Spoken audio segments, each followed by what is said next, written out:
Baik, bismillahirrahmanirrahim. Assalamualaikum warahmatullahi wabarakatuh.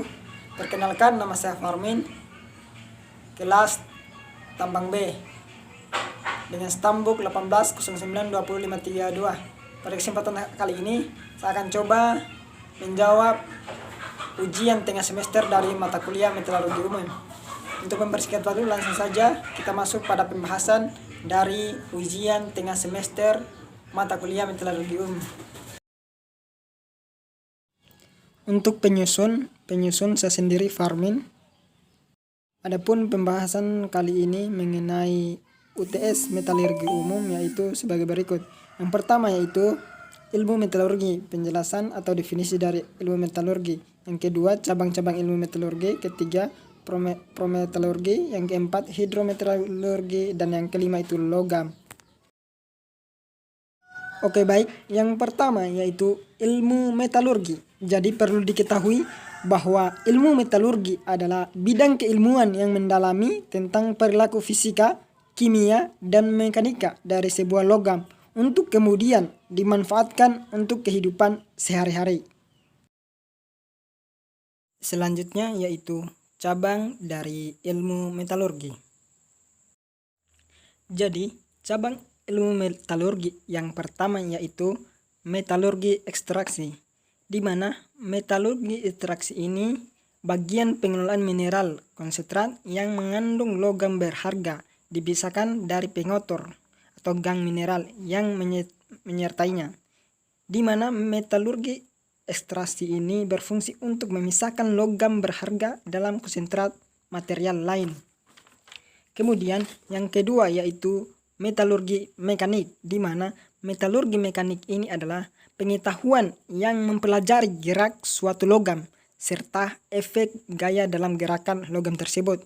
Dan yang ketiga yaitu metalurgi fisik, di mana metalurgi fisik ini adalah metalurgi atau pengetahuan mengenai fisika dari logam-logam dan panduan-panduan umpamanya tentang sifat-sifat mekanik, sifat-sifat teknologi, serta pengubah sifat-sifat tersebut yang umumnya menyangkut segi pengembangan atau development pada penggunaan dan pengelolaan atau teknologi logam-logam dan panduan-panduan.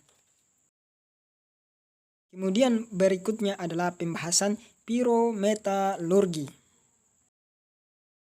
Pertama, kita akan bahas apa itu pirometalurgi.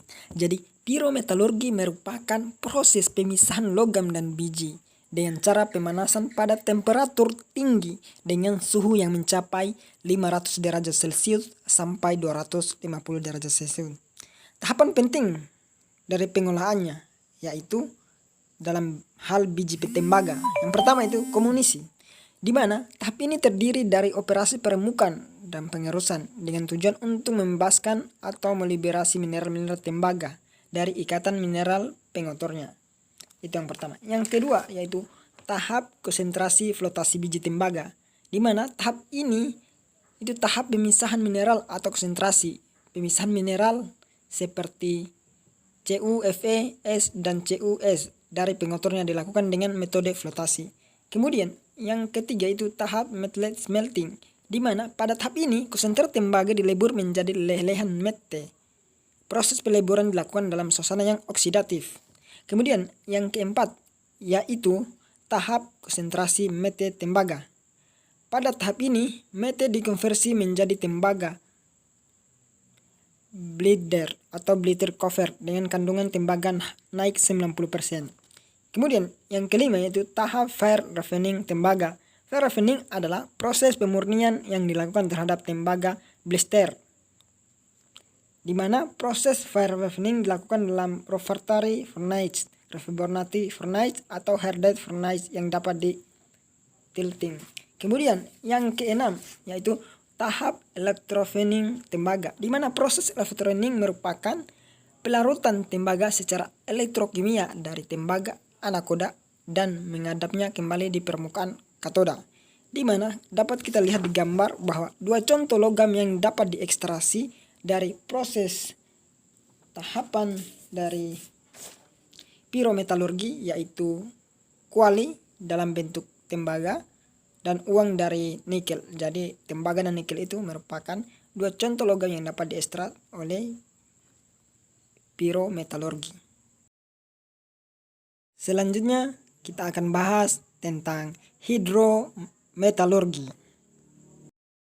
Perlu diketahui bahwa hidrometalurgi adalah proses ekstraksi logam dengan menggunakan reagen pelarut atau larutan air dalam solvent yang dilakukan relatif pada temperatur yang tinggi, di mana ada beberapa tahap pengelolaan dari hidrometalurgi. Yang pertama itu pelindingan, yang kedua itu pemekatan, yang ketiga adalah pengambilan.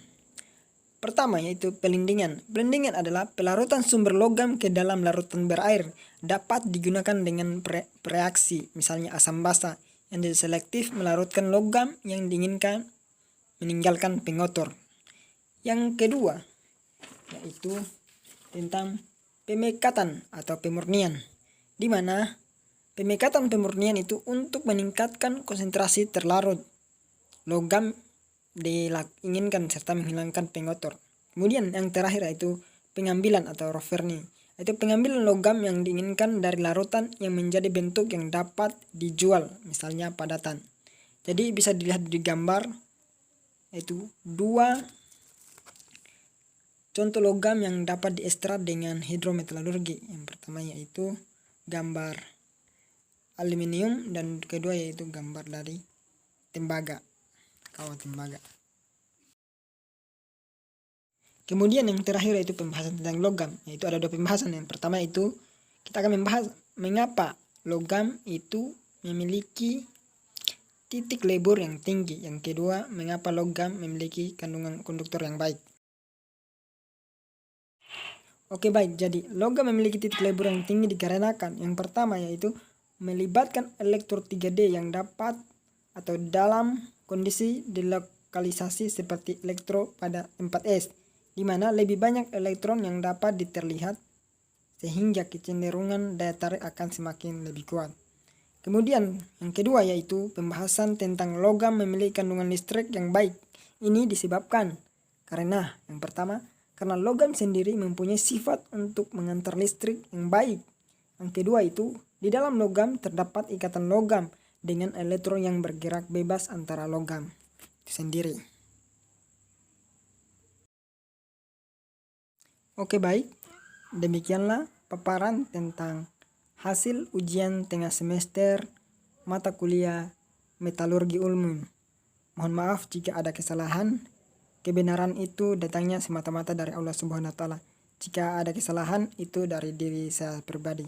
Akhir kalam, subhanallah wa bihamdika, asyhadu an la ilaha illa anta, astaghfiruka wa atubu ilahi. Assalamualaikum warahmatullahi wabarakatuh. Terima kasih. Tambang untuk Indonesia.